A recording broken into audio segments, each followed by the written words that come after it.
because the powers has been invested into people. And I'm sorry to say this, and that is the advantage the former deputy president took. And that is what made the deputy president become the president of the Republic of Kenya right now, as we speak today. Even if he was not supposed to be the president, it was a matter of scheming. He realized that that guy has now become the executive. When he becomes the executive, it's like now he relinquishes his power that he was given the wananchi. So it's now he thrown down that power and decided to cross over to the executive. So when he thrown down that power, the deputy took that power. And you see, now once he took that power, the wananchi became at the back of that deputy government. Watu walikuwa na imani wakijua vizuri Raila akona deep state nyuma yake. Wananchi walijitokezea kwa wingi kupigia Raila kura. Na walijua vizuri sio kura peke yake ndio Raila atakuwa nao president. Wananchi walijua president huwezi chukua na kura peke yake. Huwezi pata kupitia kura peke yake. Sasa wananchi walijua raundi Raila hakuna wananchi peke yake. Hakuna deep state pia. Unga ni 250. Na baba saa hiyo ako kwa deep state. Raia pia wakaona kumbe hii deep state ni mali tu. Sasa kama mtu iko washughuliki na raia, ashughuliki na maisha ya Kenya, na Ruto alikuwa akipigania hizo. Sasa raia akaona kumbe huyu ndio hustler. Sasa hapo tu ndio angalie vizuri. Welcome to the Bold Analysis, ladies and gentlemen. Thank you very much for supporting this channel. I need to start saying that we are shooting this video live from Summit Hotel. Guys, this is an amazing, serene place. It's an hotel somewhere in Awelo. People who know Siaya is not very far. It's actually a few meters from Siaya town, CBD. It's quite amazing place. So if you are within here, you come and also promote the investments of people back home here. I can tell you, this place has been amazing. Now, I have with two gentlemen that have been so important as matters of politics, especially Siaya, and they will help us to leverage on a couple of few things that are happening nationally and also back home in the beautiful county 041. County 041. That is the great Siaya Kababa. Now, I want to give them time to introduce themselves before we pick up. Okay, thank you very much. This is Paul Nyegokech, Secretary ya Bunge la Wananchi. Na wewe? Thank you very much. My name is Jacob Omondio Ward, Chairman Bunge la Wananchi of Siaya. Yes. And Huku, you have to know that anyone can speak English.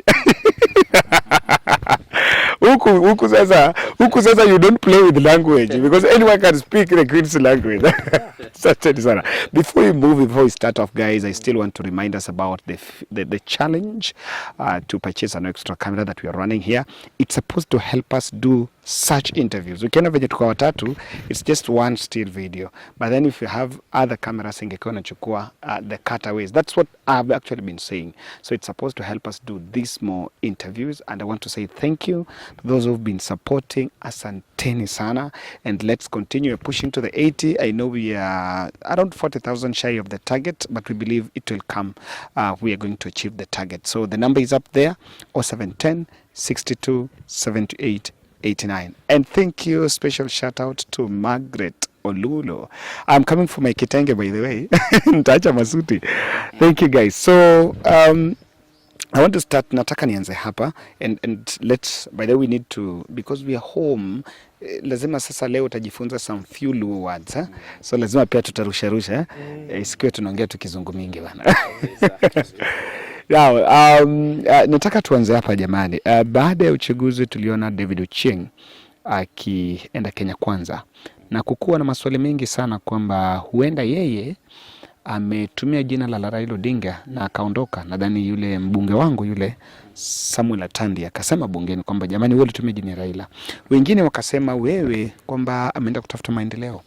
I don't know, you guys mmekuwa hapa kwa the community because at bunge la wananchi ndio sauti ya watu. Watu wanasema nini?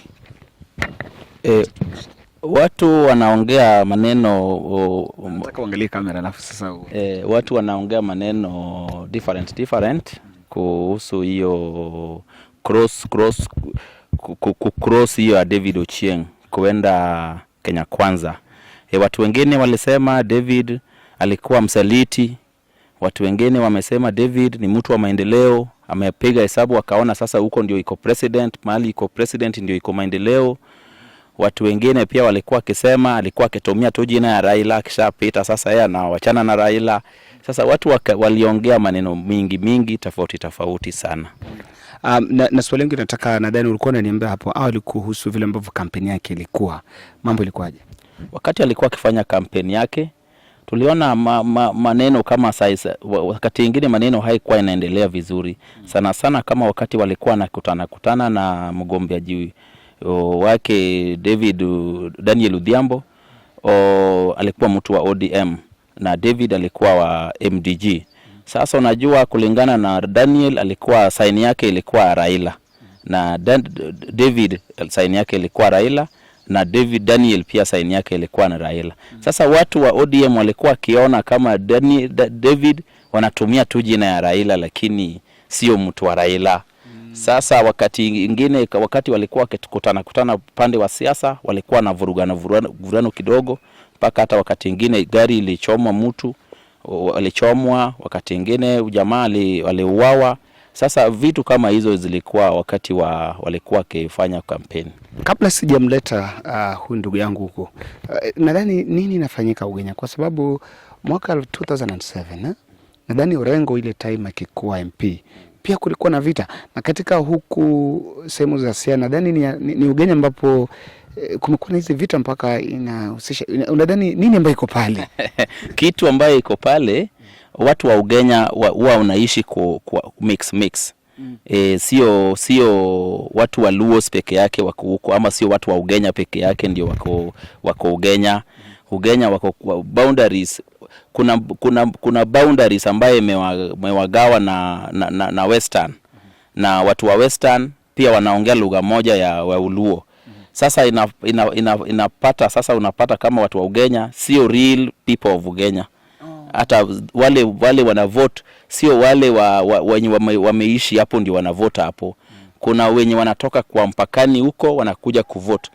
Sasa unapata upande mwingine, kama unajua kama huku kwetu tunatumia kama raundi tulitumia 6 piece. Baba alituambia tumkumbuke. Tupige tu kura kwa 6 piece. Sasa hapo unajua watu wa Western huko walikuwa pia kuna viongozi yao huko. Kulingana ukiangalia hiyo siasa imepeta, unaona kama president wetu Ruto amepata kura mingi sana upande wa Western. Sasa hiyo ndio kura ambaye unaona kwa president wengi yao walipigia Ruto. Sasa kama hiyo area ya ubunge ukiwa walikuwa nasikia ati wapigie mtu wa ODM wapige 6 piece, watu wengine walikuwa nakataa. Wanasema hapana, sisi tunapigia mtu wa maendeleo. Na pia tukiangalia vizuri tunasikia originally wa David ni kama iko upande wa Western. That is now politics. That is now politics, but it can be. So nataka nikupika, let me pick up your mind on something. The general understanding, the dominant narrative is kwamba MDG, he said in his campaigns that hatatafuta ubunge tena. He said, and I was in Ugenya juzi, na mtu akaniambia kwamba katika kampeni zake alisema yeye hataki ubunge sana, sasa kuna kitu kingine anataka. Do you think it was about dumping Raila or going for development? And why? Okay, thank you very much.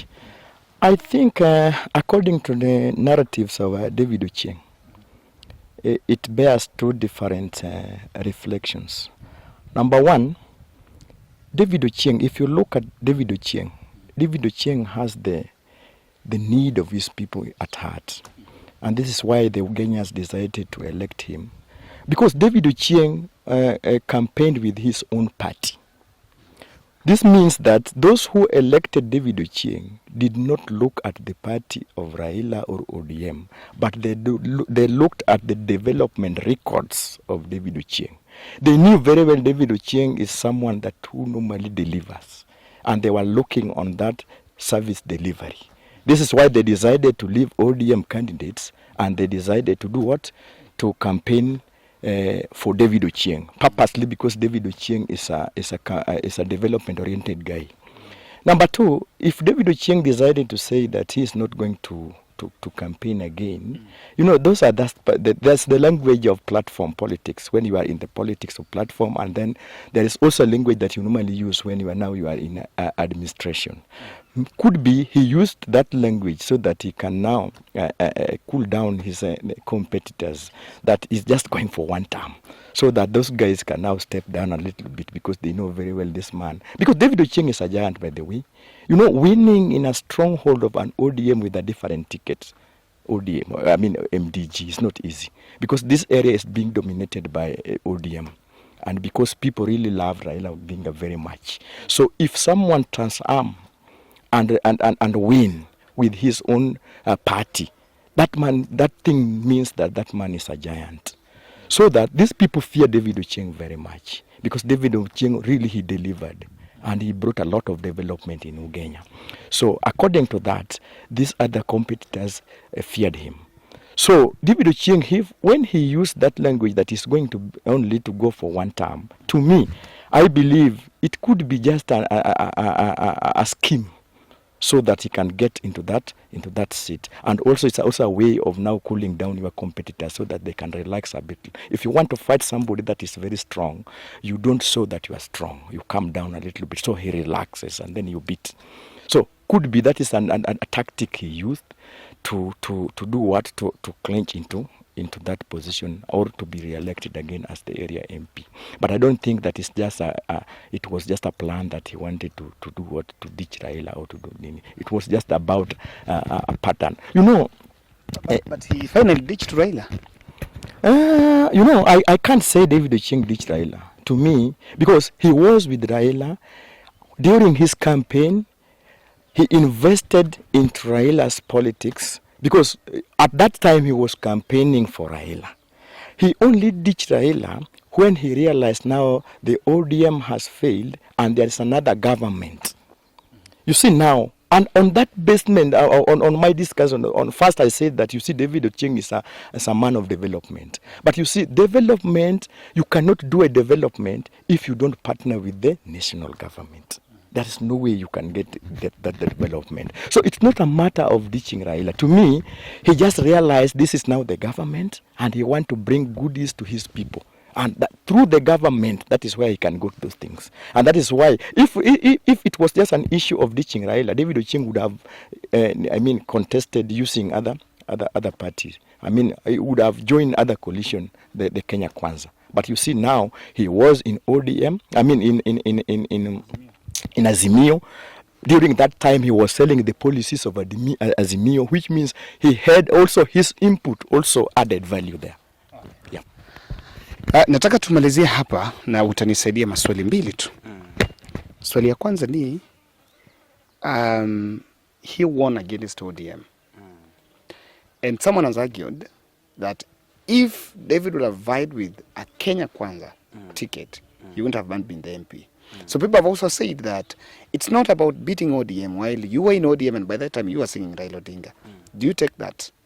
And number two, he was in parliament saying that the reason he's leaving Azimio is because they were not given power sharing document. It's not about that the government is on the other side. Nataka your thoughts kwa vitu mbili. Kwamba ni kweli kwamba alishinda ODM na Azimio ilikuwa ndani ya ODM, hiyo party ilikuwa ndani ya Azimio. Na jambo ya pili, ni kweli kwamba anaendea development lakini kwa parliament alisema hawakupewa power sharing document. Erokamano. Tell me Dholuo. Acha sema Dholuo. Wachor matin kod Dholuo. Jo Ugenya kaka ng'eyo siasa masiaya.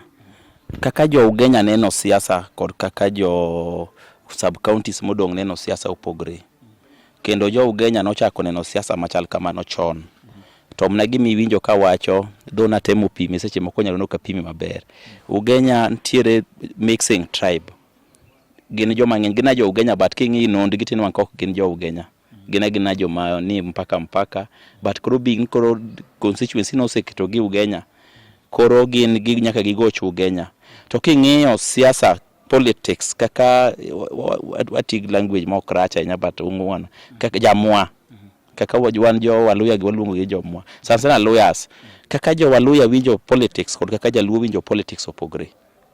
Mane mo mineno ka Waluya gin leaders gi ok bed matin ariyo seche duto te mi campaign leaders gi magikete wangi malo. To mane mo mineno ka Waluya onge seche magisebedo ka gionge e sirikal. To gin giseng'eyo no siasa ma ng'ato ni sirikal mane siasa man kod dongruok. To en adier makende ni kata wan kanyo waneno ka baba otimo handshake kod President Uhuru Kenyatta. Nyo waneno ka nitie dongruok manyo biro e Nyanza. Nikech handshake mane gitimo nyiso ni ne obedo machiegni gi sirikal. Mane mo mineno ka jo Ugenya osebedo ka yiero David giseyiere koro twice. To giyiero David kaka David en jadongruok. Ok giyiere kaka ng'at ma jasiasa. Kendi wacho ni David ok ong'e siasa maber. But David win jo Ugenya people nikech en ng'at matimo ne jo Ugenya go gima jo Ugenya go neno. To kendo gik ma David otimo Ugenya kuom higni 10 ok apar ka nitie wabunge mabro timo gi sub counties mane isiagi kuom higni 10.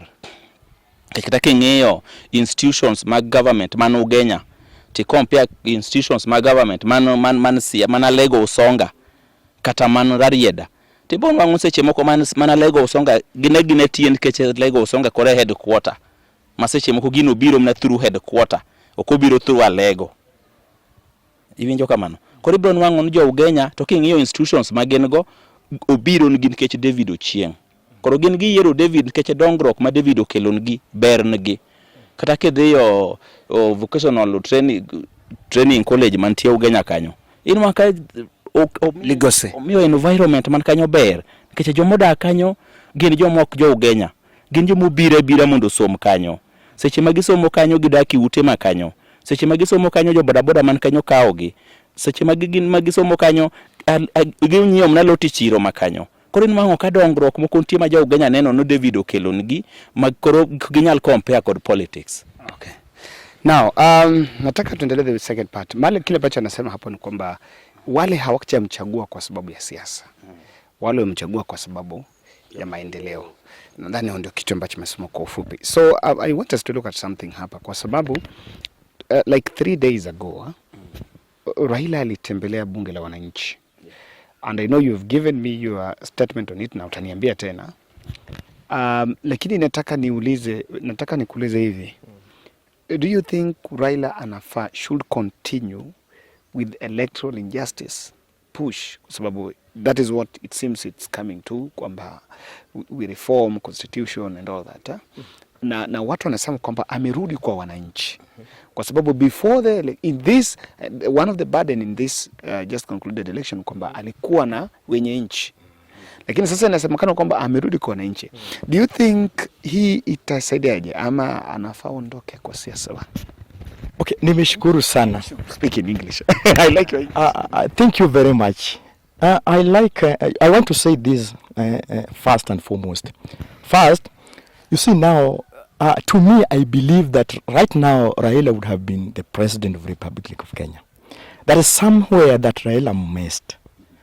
Because you see now the Constitution of Kenya, chapter 1 said, the powers, the sovereign power of the Constitution belong to the people. So the people can only delegate them to those who just represent them. It's a donated power. It's a donated power. So you see, we are the people, and that is why we are talking about bunge la wananchi. Wananchi are the people. How and what in the grassroots. And these are the owners of the power, the sovereign power. And Raila has been so much powerful because he realized that. Because he has been donated power by the wananchi. So when Raila, okay, it's not bad to have a handshake with the government. But you see now, it's like now, when Raila did a handshake with the government, the sitting government by then, it's like now, Raila was now stripped off some of the powers by the wananchi. Because Raila was delegated powers to oversee and to oversight the functions of the government by the wananchi. So when that person has now relinquished his power, and he now decided now to partner with the government that are now wananchi are looking someone to oversee what is going, that is where Raila messed up. Because the powers has been invested into people. And I'm sorry to say this. And that is the advantage the former deputy president took. And that is what made the deputy president become the president of the Republic of Kenya right now, as we speak today. Even if he was not supposed to be the president, it was a matter of scheming. He realized that that guy has now become the executive. When he becomes the executive, it's like now he relinquishes his power that he was given the wananchi. So it's now he thrown down that power and decided to cross over to the executive. So when he thrown down that power, the deputy took that power. And you see, now once he took that power, the wananchi became at the back of that deputy government, the president. And now you see what happened. So what I'm trying to say that if Raila realized, because now as we speak, the economy is very hard. And as we speak right now, even the government that has gone did bad. To me, I say it did bad. Because they drain the treasury. It's like now you have a wife. To say they didn't drain the treasury. I don't know. But that is what the deputy normally says. Deputy anasema kila siku ati tumepata. Unajua sisi hatuwezi fika huko kwa hazina. Lakini si anasemanga tumepata pale wamefagia. Sio mimi ndio nimesema. Lakini sasa kama yeye ndiye ako karibu na treasury ndiye anasema tunatumia hiyo that narrative because anasema nothing has been left there. But I'm sorry to say that. But why are you believing that the treasury was drained and you've been told it was not drained? It was a narrative. Who said? The CS for treasury. So CS and the vice president, who is superior? The vice president just came to office the other day. The CS has been there for 4 years. Okay, it's okay. Let's leave it there. So what I'm trying to say, I'm trying to say this. Because right now, where we are, mwananchi amewachwa mahali hanging. The ordinary citizen is hanging somewhere. Because as you look now, wakati we elected this government with hope that things are going to change immediately and the life is going to be reduced to a certain level. It's very unfortunate when I listen to the deputy president recently speaking, saying that we are going to wait a little bit. For 2 years. My friend, 2 years, even 1 month is enough for you to die if you are passing a lot of challenges. I don't want you to lose the flow of thought. I want to bring him. But before that, I want you to answer me this question. I'm happy you've acknowledged that Raila might have dropped the wananchi and went to be with wananchi. And so he's back to wananchi and he's being asked, look here, Ruto's government cannot remain unchecked. And for Ruto's government to remain unchecked, you have to remain active. Number two, he seems to be coming back with the electoral injustice push. Do you really support his coming back to go to electoral push? I support that 100%. I support that 100% because right now there is a gap. Unless Raila comes, this country is going to be at a mess. Because now we had a very strong institutions. The judiciary, the executive. We have three institutions that are running the management of this country on a daily basis: the executive, the judiciary, and the parliament. As we look right now, things are not going well because these institutions has become weak, so weak. And it's like now, if you look at this institution, it's like now there's a lot of manipulations. Because if we are now looking now the law of Kenya, the constitutions of Kenya, and how things are running, it's like now the constitution has been disregarded. Even if you look at what happened into parliament, they are just stating because they have numbers. If somebody says that we are ruling because we have numbers, not because we safeguard the constitution, our ruling is not based on the issues of constitutionalism, but because we have numbers. So we can just do anything, even if it's something against the law. So I'm really, really welcoming this initiative for Raila of coming back to strengthen and also to see that our institutions remain independent and strong.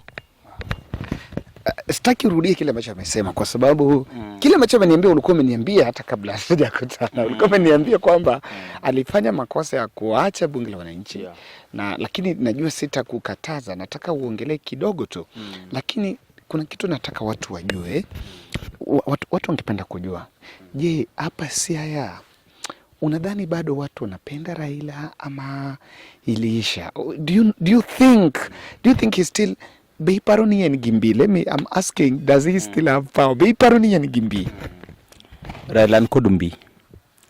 To Raila ok n kod mbi mane en kod ochon. Raila, mbi mane Raila obedogo from 1997 kochung mokwongo ma NDP. Kod mbi manyo Raila obedogo 2022. Mbi ma Raila koro onge. Enyalo wacho no bedo half. En kod mbi half ma mbi mana en go.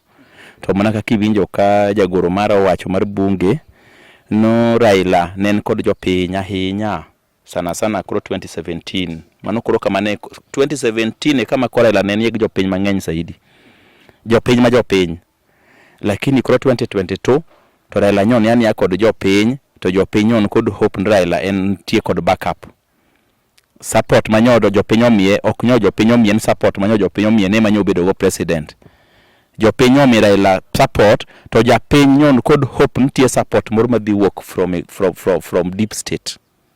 I wanted to say that it's watu wako na imani na Raila, bado wako na imani na Raila, lakini hiyo imani ambayo walikuwa nayo ni kama iko nusu kwa sasa kulingana na matokeo ambayo ilitokea baada ya uchaguzi, kwa sababu the president, and now you see what happened.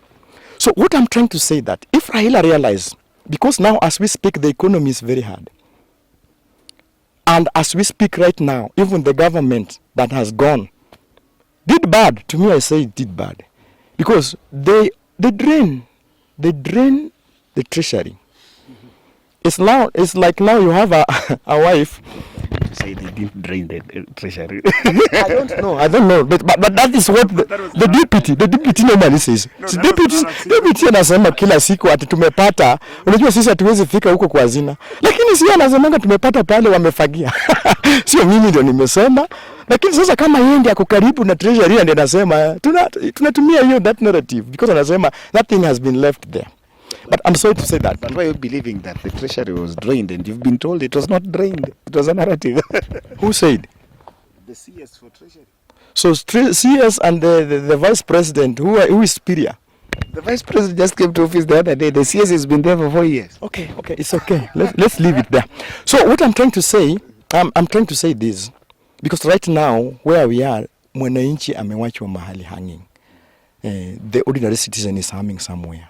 Because as you look now, wakati we elected this government with hope that things are going to change immediately and the life is going to be reduced to a certain level. It's very unfortunate when I listen to the deputy president recently speaking, saying that we are going to wait a little bit. For 2 years. My friend, 2 years, even 1 month is enough for you to die if you are passing a lot of challenges. I don't want you to lose the flow of thought. I want to bring him, but before that, I want you to answer me this question. I'm happy you've acknowledged that Raila might have dropped the Wananchi and went to be with Wananchi, and so he's back to Wananchi, and he's being asked, look here, Ruto's government cannot remain unchecked. And for Ruto's government to remain unchecked, you have to remain active. Number two, he seems to be coming back with the electoral injustice push. Do you really support his coming back to go to electoral push? I support that 100%. I support that 100% because right now there is a gap. Unless Raila comes, this country is going to be at a mess. Because now we had a very strong institutions, the judiciary, the executive. We have 3 institutions that are running the management of this country on a daily basis: the executive, the judiciary, and the parliament. As we look right now, things are not going well because these institutions has become weak, so weak. And it's like now, if you look at this institution, it's like now there's a lot of manipulations. Because if we are now looking now the law of Kenya, the constitutions of Kenya, and how things are running, it's like now the constitution has been disregarded. Even if you look at what happened into parliament, they are just stating because they have numbers. If somebody says that we are ruling because we have numbers, not because we safeguard the constitution, our ruling is not based on the issues of constitutionalism, but because we have numbers. So we can just do anything, even if it's something against the law. So I'm really, really welcoming this initiative for Raila of coming back to strengthen and also to see that our institutions remain independent and strong. Sitaki urudie kile ambacho amesema kwa sababu kile ambacho ameniambia ulikuwa umeniambia hata kabla sijakutana. Ulikuwa umeniambia kwamba alifanya makosa ya kuacha bunge la wananchi. Na lakini najua sitakukataza, nataka uongelee kidogo tu. Lakini kuna kitu nataka watu wajue. Watu wangependa kujua. Je, hapa Siaya unadhani bado watu wanapenda Raila ama iliisha? Do you think he's still Bei paroni yen Gimbi? I'm asking, does he still have power? Bei paroni yen Gimbi? Raila nkodumbi. To Raila oknkodumbi mane en kodochon. Raila mbi mane Raila obedogo from 1997 kochung mokwongo ma NDP. Kodumbi manyo Raila obedogo 2022. Mbi ma Raila koro onge. Enyalo wacho no bedo half. En kodumbi half ma mbi mana en go. To mana kaka iwinjo ka jagoro mara owacho mar bunge no Raila nen kod jopiny ahinya sana koro 2017 mano koro kamane 2017 kama koro Raila nen yeg jopiny mang'eny zaidi jopiny lakini koro 2022 to Raila nyon yani ya kod jopiny to jopiny nyon kod hope Raila en tie kod backup support manyodo jopiny omiye ok nyo jopiny omiye support manyo jopiny omiye ne manyo bedo go president jopiny omiye Raila support to japiny nyon kod hope nitie support moro madhi work from deep state. I wanted to say that it's watu wako na imani na Raila, bado wako na imani na Raila, lakini hiyo imani ambayo walikuwa nayo ni kama iko nusu kwa sasa kulingana na matokeo ambayo ilitokea baada ya uchaguzi, kwa sababu watu walikuwa na imani wakijua vizuri Raila akona deep state nyuma yake. Wananchi walijitokezea kwa wingi kupigia Raila kura. Na walijua vizuri sio kura peke yake ndio Raila atakuwa nayo president. Wananchi walijua president huwezi chukua na kura peke yake. Huwezi pata kupitia kura peke yake. Sasa wananchi walijua raundi Raila hakuna wananchi peke yake. Hakuna deep state pia. Sasa ni kama nusu ilikuwa upande wa raia na nusu ilikuwa upande wa deep state. Na hiyo ndio kwa maana umeona sasa raia wali lose hope. Raia kwa kweli raia wame lose hope kwa Raila. Kwa sababu sasa itakuwa hata vigumu kupata deep state nyingine. Haitapatikana. Uongo ni mbaya. Deep state ilikuwa ya 2022. Sioni kama deep state nyingine itakuwa na Raila. Na sioni kama Raila pia atapata raia ambaye walikuwa wamemuunga. Hiyo muda yote alikuwa kisimama president. Raia wake wale walikuwa kimuunganga ni kama wamegawana nusu. Hiyo nusu ya raia hiyo nusu imebaki, amebaki na nusu, si ndio? Na hiyo nusu imebaki 3/4 ya hiyo nusu itakuwa kwa upande wa Samuel Ruto. Raundi inakuja. Hiyo weka macho utaona. Raila ni kinara wetu, tena ni kinara wa Kenya.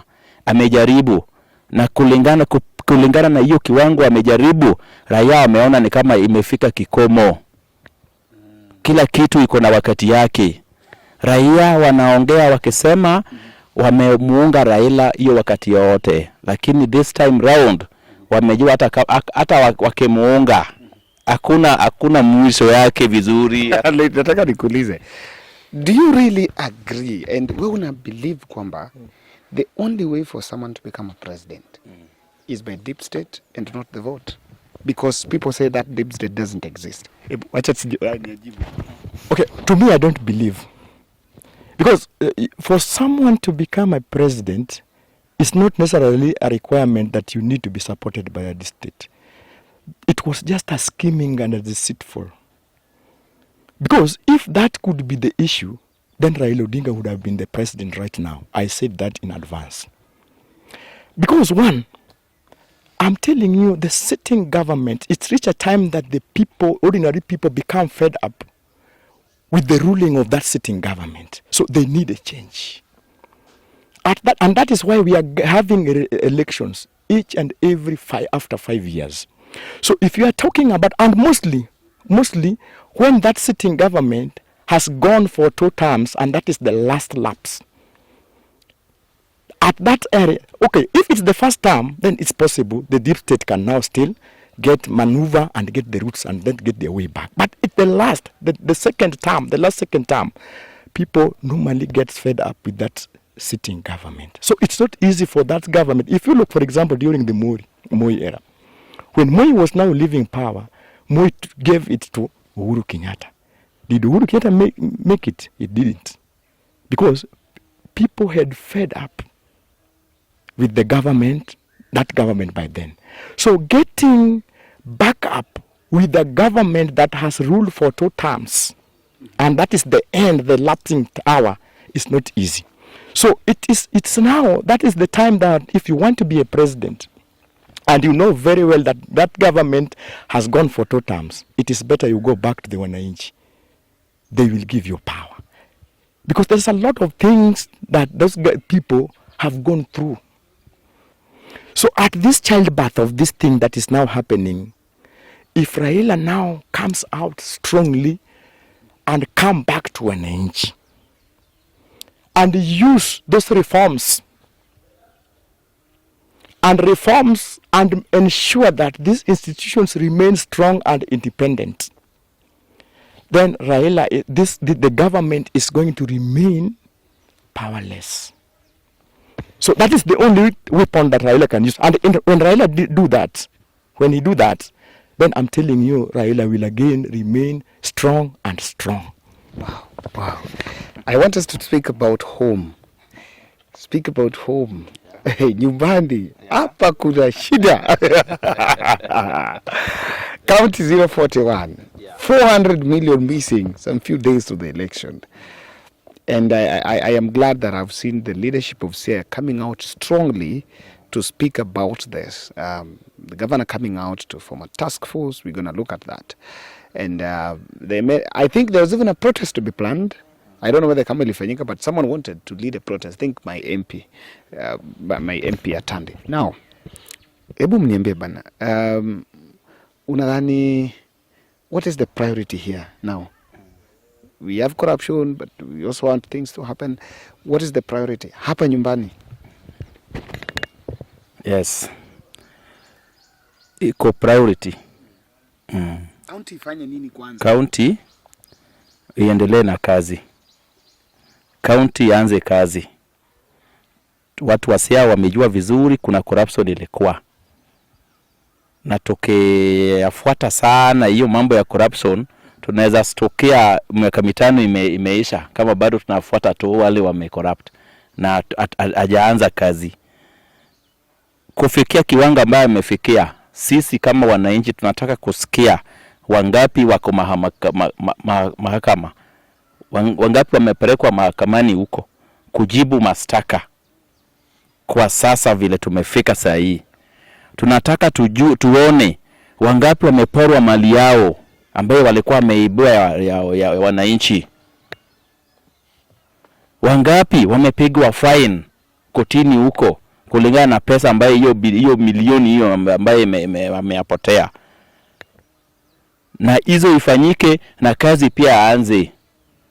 Tena tunashukuru sana bwana gavana wetu James Orengo. Tumeona kama kuna projects ambayo ilikuwa inasimama tu na walishalipwa tayari ama wapengine walipitishwa imemalizwa. Kwanza aanze na engineers wa county. Kama anafanya audit vizuri, aanze na engineers wa county.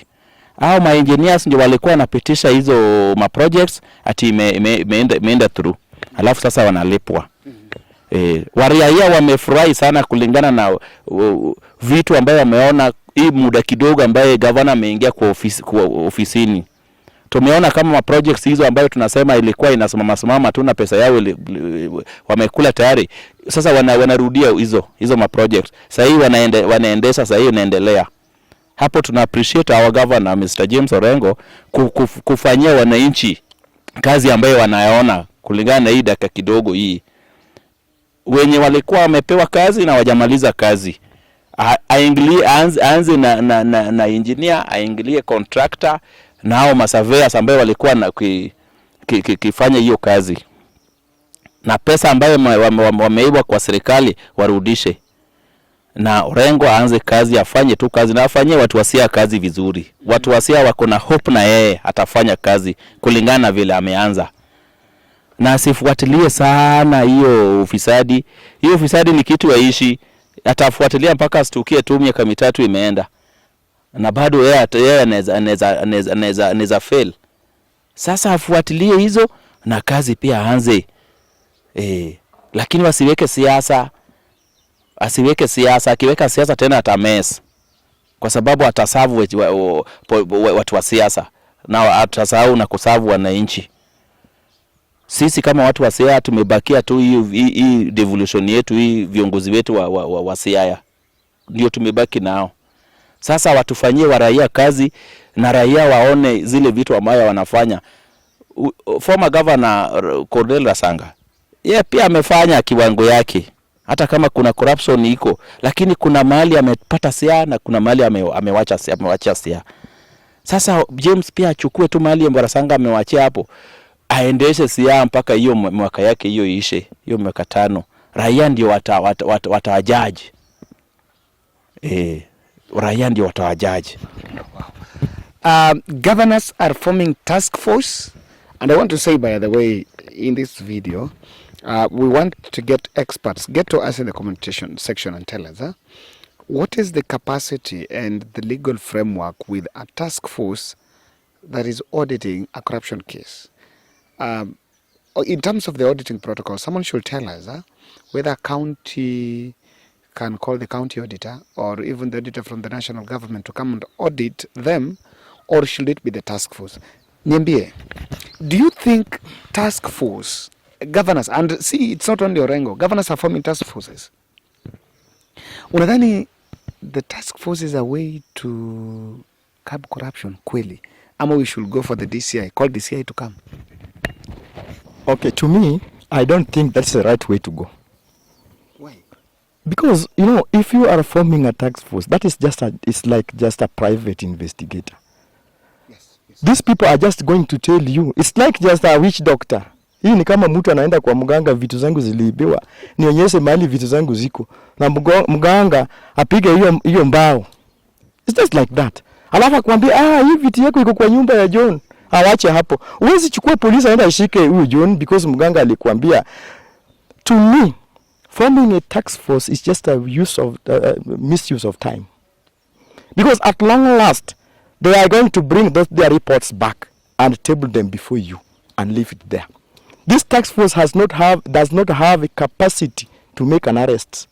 Neither do they have any power to take these people to court. The government of Kenya has got a very good procedure on how things should be followed. And I think the county government is just the arm of the government. If the government has all the bodies that are responsible to investigate and prosecute, why do we go for the task force sitting in an hotel using a lot of public funds? At long last, they are giving you those books and leaving those books there. And again, after these people has investigated and given you those reports, still you will take these reports back to the government for what? Execution. So it's like now you want to go Nairobi, and then you are from Siaya, you want to go to Nairobi. Then you are using the route of Uganda. From Uganda you go to Namanga, I don't know to where, and then you go to Nairobi.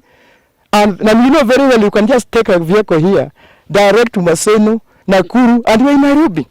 Another thing to me, politics is very funny. It could be a way of also doing cover-up.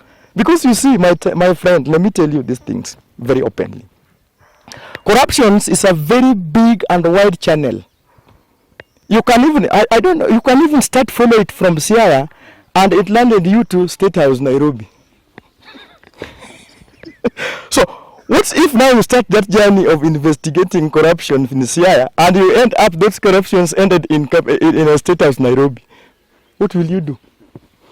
So this is why I'm telling you, it can be, somebody can even call you and tell you, you know, for us, unajua wananchi ndio wanafunguanga macho. Wacha tuwafunge macho tuseme we are busy, tunafanya nini, we are doing all this. But the secrets wameweka tu chini ya vitanda pale. There is something, the truth wamehide. And they are giving you something that is different from what you are looking for. So in short, to me, tax force is not a cure. Tax force is not a solution. Because they will form that tax force. Those tax force will use the public money. And at long last, the reports are going to be put on the table. And the dust is going to gather to that task force. I mean, those reports. The only thing I would like the governors to do. And again, let me also put this. Ukiona kitu watu wanafanya kwa uniform, inamaanisha ya kwamba one pattern at all, every counties wanaform. Hii ni kitu they have sat down and they saw this is the way we can manage this thing. Because mimi ningefurahia kama kila mtu angekuja na pattern yake ya kufanya investigation. Haingekuwa one pattern. Are you getting me? Ati ni one pattern ya county. No, it's something that has been cooked, framed and managed. To me, that is it. Because kwa nini county government ya Siaya form tax force? Kakamega wa form tax force. Sijui Nairobi wa form tax force. Si Kakamega wangekuja na yao. Tukute tu yao ni kuenda kwa government DCI na wamearrest na wapesa imerudishwa. Na Siaya wa form tax force. Na Nairobi tena wakuje tu na direct waende tu huko prosecution kwa court na kuleta watu wa auctioneers. Example that. Tungesema hiyo ni haiwezi kuwa the whole county of Nairobi. All counties are using one format. That one, to me, I'm seeing is just a way of using public resources. Kwa hivyo, to me, naona mambo ya tax force is a waste of time. And again, I'm telling you, cases zinachukua muda mrefu. Kuna cases zingine zimechukua mpaka mwaka 10. So, wewe utashinda ukifuata hizi cases na watu wengine wanafanya kazi. Saa hii tungekuwa tumefanya mambo za kuprioritize projects na tukwenda kuona facts zikikuja which projects tunaanza naye. Governors tungesikia wanaita public participations na wananchi chini na waanze kuweka priorities kwa projects zenye zitafanywa nini kwanza.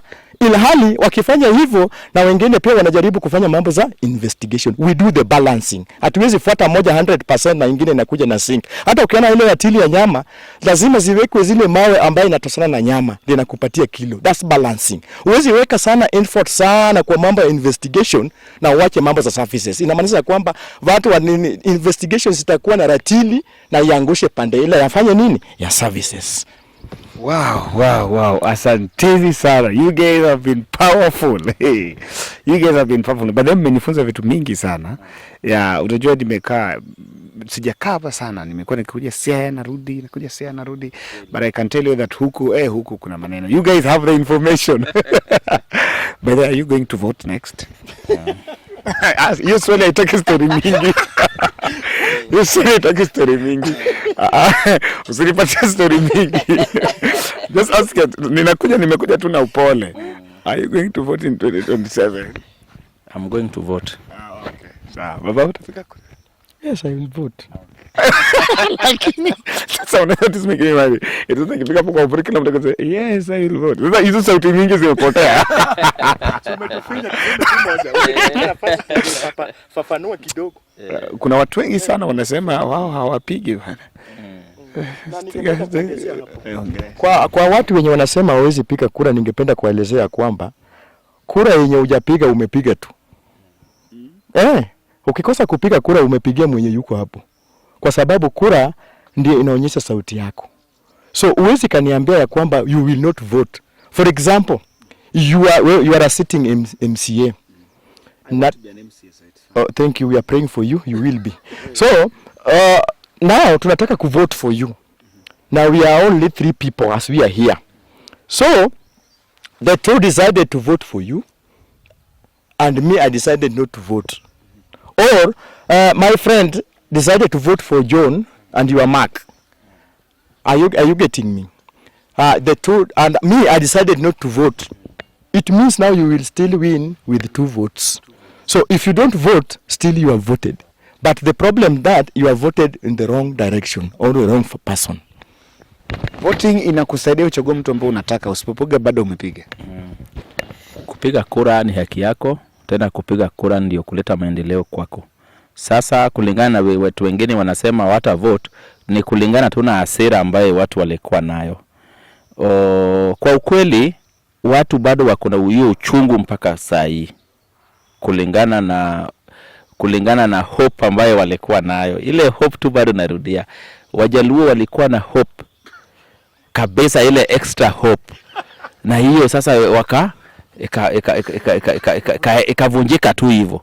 Sasa wenye wanasema ati wata vote ni wenye tu bado wako tu na hiyo uchungu, hasira hiyo ndani yao, lakini hasira huwa itaenda polepole. Wata vote tu.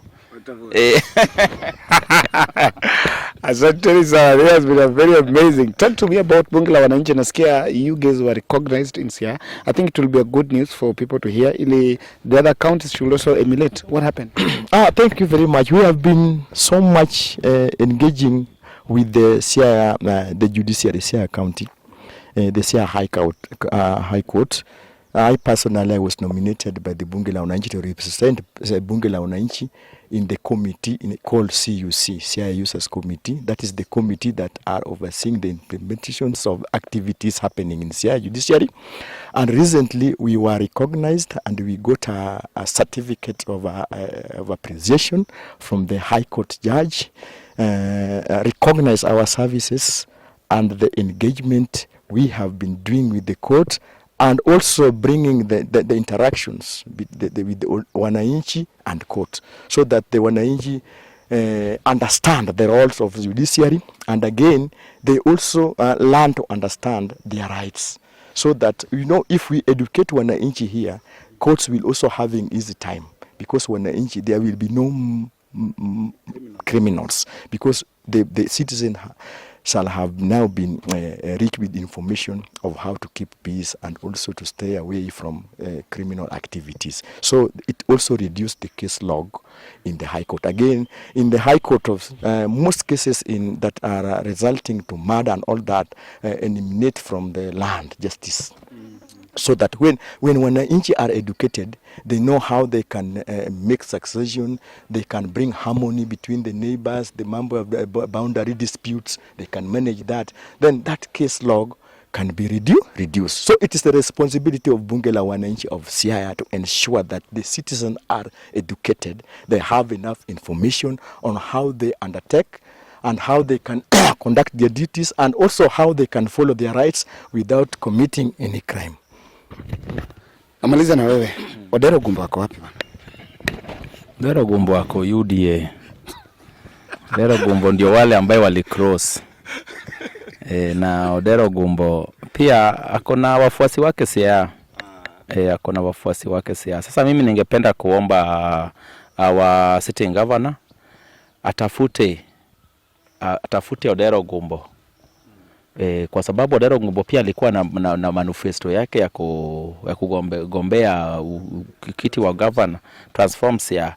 Sasa wakati siasa sasa imepita kama saa hizi, sasa wakae pamoja, watafute Odero Gumbo, watafute ule mwingine pia alikuwa, kuna mama mwingine alikuwa amesimama huko naitwa sijui Benta sijui. Watafute wenye walikuwa akigombea hiyo kiti ambayo alipata, na wakae pamoja na waangalie vile wanaweza peleka Siaya mbele.